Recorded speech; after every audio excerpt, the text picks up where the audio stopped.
The Odyssey, Chapter 2. The Phoenician Princess. While Odysseus slept, his faithful friend Athena went into the city of Phoenicians. Planning the speedy return of Odysseus, she went directly to the house of Alcinous, wise ruler of the land. Just disclaimer, some of these words are difficult, so yeah. She hastened to the room that belonged to Nausicaa, beautiful daughter of Alcinous. As a goddess, Athena could assume the appearance of any mortal. She appeared to Nausicaa in the form of one of her close friends. She said, "Nausicaa, why are you so careless? You'll be married one of these days. Yet you leave all your beautiful clothing lying about untended. Come, let's go down to wash the linen. I'll help you. After all, you won't be unmarried much longer. Even Phoenician noblemen would like to wed you. Ask your father to have a wagon and mules ready to carry us in the morning to the distant washing pools." When she had spoken, Athena went off to Olympus, where people say the gods live. There the winds never blow, nor does it ever rain or snow. There the happy gods spend their carefree days, and there Athena went after speaking to Nausicaa. In the morning, Nausicaa rose and went directly to her father. She found him leaving for a council with the Phoenicians. "Dear Dad, would you prepare a chariot for me, and one with good wheels? I must take my clothing to the river for laundering. You know, you ought to have clean linen when you are conferring with your chiefs. Your son, too, needs freshly washed clothes. I have to think about all these things." She used these excuses because she was too shy to mention her thoughts of marriage, but her father understood and answered, "Take the mules, my child, and anything else you need. Go. The servants will provide you a high cart with a covering over the top." At his words, the servants went to fulfill his commands. They made ready the mule car outside and yoked the mules. Nausicaa placed her best clothing in the cart. Her mother, Arete, prepared a picnic lunch, good food and plenty of it, with some wine in a goatskin. Nausicaa entered, picked up the whip and the reins, and off she went with her attendants. Soon they reached the river, and at a spot ideal for washing. They unyoked the mules and set them to grazing. Having washed their clothes and spread them out to dry, they all bathed and rubbed themselves with olive oil. After their lunch, they began to toss a ball around, singing as they played. Nausicaa stood out from the rest booth for her beauty and her singing. As they were about to yoke the mules and return home, Athena decided that Odysseus should awaken. Nausicaa threw the ball to one of the maids, but the girl missed. When the ball fell into the swirling river, the girl set up a cry. The shrieks awakened Odysseus. He sat up and thought, "What next? What kind of people live here? Are they brutal savages or kindly folk? I wonder if the shrieking I hear is that of a mountain nymphs. Perhaps I'm near human beings who can understand my language. Well, I'll have to go out to see, I suppose."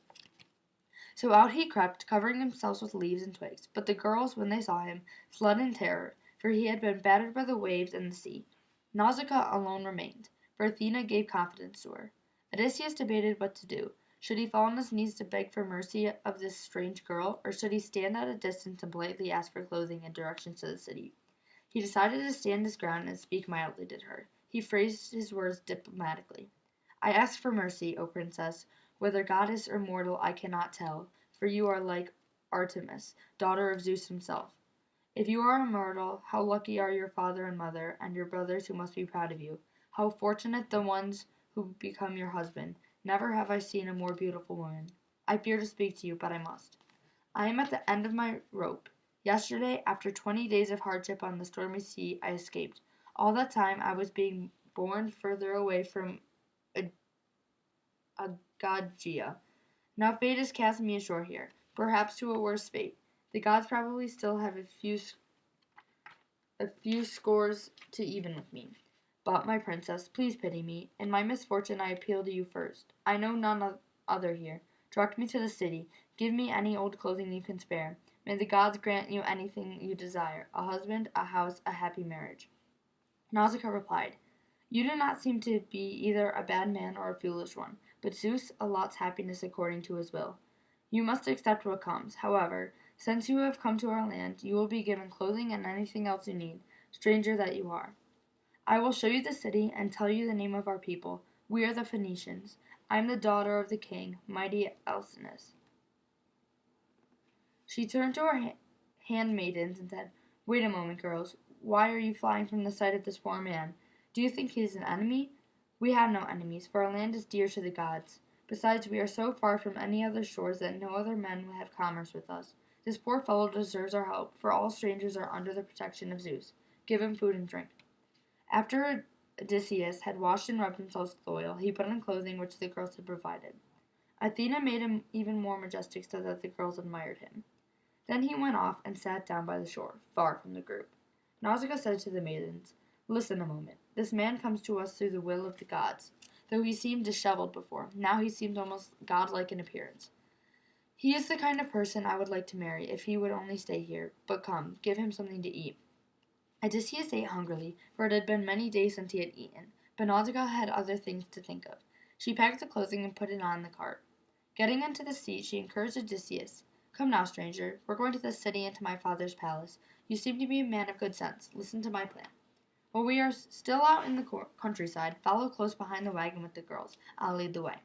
When we come to the city, though, this plan will not do, for some of the people will say, 'Who is that handsome stranger following Nausicaa? Where did she find him? Is it he to be her husband? She rejects all—' Okay, it's either Phaeation or I think it's Phaeation.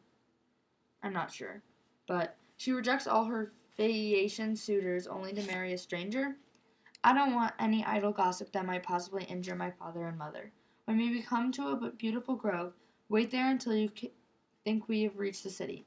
Then go to the city and ask for my father, Alcinous. Alcinu.